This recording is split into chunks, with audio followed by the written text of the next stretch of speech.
Very few people today stop and consider what it is that actually improves their lives. Is it money? Obviously not. One cannot eat money or stuff money into their car to get it to run. The true gift that we as human beings have, which has been solely responsible for everything that has improved our lives, is technology. What is technology? Technology is a pencil which allows one to solidify ideas on paper for communication. Technology is an automobile which allows one to travel faster than feet would allow. Technology is a pair of eyeglasses which enables sight for those who need it. Applied technology itself is merely an extension of human attributes which reduces human effort, freeing humans from a particular chore or problem. Imagine what your life would be like today without a telephone, or an oven, or a computer, or an airplane. Everything in your home which you take for granted, from a doorbell to a table to a dishwasher, is technology generated from the creative, scientific ingenuity of human technicians, not money, politics, or religion. And the question that's raised by politicians is, how much will a project cost? The question is not, how much will it cost? Do we have the resources? And we have the resources today to house everyone, build hospitals all over the world, build schools all over the world, the finest equipment and labs for teaching and doing medical research. So you see, we have all that, but we're in a monetary system. And in a monetary system, there's profit. And what is the fundamental mechanism that drives the profit system besides self-interest? What is it exactly that maintains that competitive edge at its core? Is it high efficiency and sustainability? No, that isn't part of their design. Nothing produced in our profit-based society is even remotely sustainable or efficient. If it was, there wouldn't be a multi-million-dollar-a-year service industry for automobiles. Nor would the average lifespan for most electronics be less than 3 months before they're obsolete. Is it abundance? Absolutely not. Abundance, as based on the laws of supply and demand, is actually a negative thing. If a diamond company finds 10 times the usual amount of diamonds during their mining, it means the supply of diamonds has increased, which means the cost and profit per diamond drops. The fact is, efficiency, sustainability, and abundance are enemies of profit. To put it into a word, it is the mechanism of scarcity that increases profits.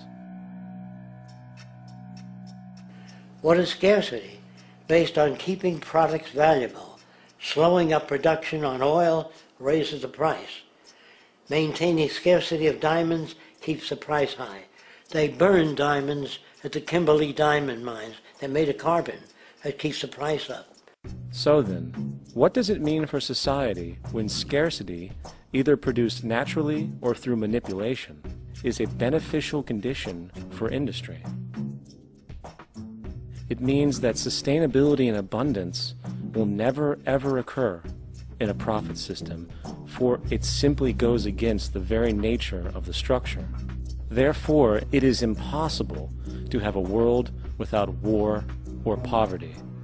It is impossible to continually advance technology to its most efficient and productive states. And, most dramatically, it is impossible to expect human beings to behave in truly ethical or decent ways. What we want to do is to eliminate the causes of the problems, eliminate the processes that produce greed and bigotry and prejudice and people taking advantage of one another and elitism, eliminating the need for prisons and welfare. We have always had these problems because we have always lived within scarcity and barter and monetary systems that produce scarcity. If you eradicate the conditions that generate what you call socially offensive behavior, it does not exist. The guy said, well, isn't that inborn? No, it's not. There is no human nature, there's human behavior, and that's always been changed throughout history. You're not born with bigotry and greed and corruption and hatred. You pick that up within the society. War, poverty, corruption, hunger, misery, human suffering will not change in a monetary system. That is, there'll be very little significant change. It's going to take the redesign of our culture, our values, and it has to be related to the carrying capacity of the earth, not some human opinion or some politician's notions of the way the world ought to be, or some religious notions of the conduct of human affairs. When we understand that it is technology devised by human ingenuity which frees humanity and increases our quality of life, we then realize that the most important focus we can have is on the intelligent management of the Earth's resources.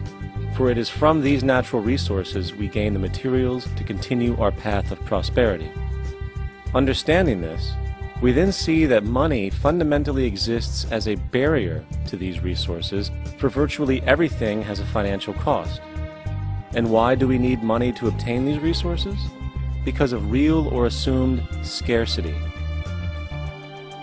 We don't usually pay for air and tap water because it is in such high abundance, selling it would be pointless. So then, logically speaking, if resources and technologies applicable to creating everything in our societies, such as houses, cities, and transportation, were in high enough abundance, there would be no reason to sell anything.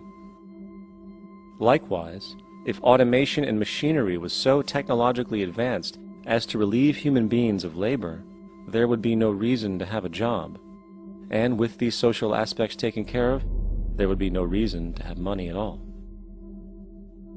So the ultimate question remains: do we on Earth have enough resources and technological understanding to create a society of such abundance that everything we have now could be available without a price tag and without the need for submission through employment?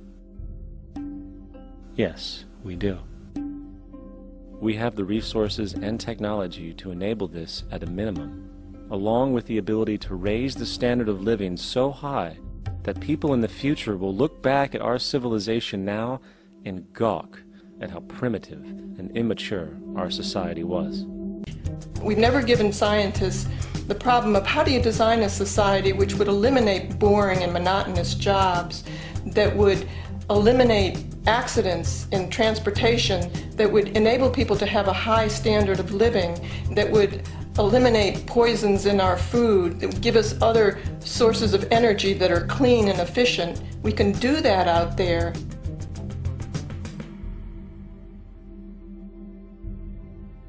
The major difference between a resource-based economy and a monetary system is that a resource-based economy is really concerned with people and their well-being, where a monetary system has become so distorted that the concerns of the people are really secondary, if they're there at all.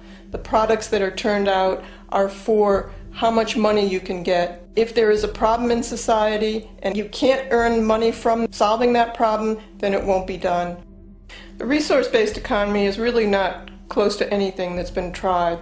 And with all our technology today, we can create abundance. It could be used to improve everyone's lifestyle. Abundance all over the world if we use our technology wisely and maintain the environment.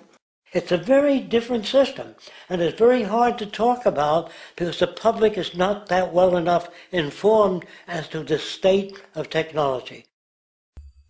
A resource-based economy is simply the scientific method applied to social concern, an approach utterly absent in the world today. Society is a technical invention, and the most efficient methods of optimized human health, physical production, distribution, city infrastructure, and the like reside in the field of science and technology, not politics or monetary economics. It operates in the same systematic way as, say, an airplane, and there is no Republican or liberal way to build an airplane. Likewise, nature itself is the physical referent we use to prove our science, and it is a set system, emerging only from our increased understanding of it. In fact, it has no regard for what you subjectively think or believe to be true. Rather, it gives you an option. You can learn and fall in line with its natural laws and conduct yourself accordingly, invariably creating good health and sustainability, or you can go against the current to no avail. It doesn't matter how much you believe you can just stand up right now and walk on the wall next to you. The law of gravity will not allow it. If you do not eat, you will die. If you are not touched as an infant, you will die. As harsh as it may sound, nature is a dictatorship, and we can either listen to it and come in harmony with it, or suffer the inevitable adverse consequences. So, a resource-based economy is nothing more than a set of proven, life-supporting understandings where all decisions are based upon optimized human and environmental sustainability. It takes into account the empirical life ground, which every human being shares as a need, regardless, again, of their political or religious philosophy. There is no cultural relativism to this approach. It isn't a matter of opinion.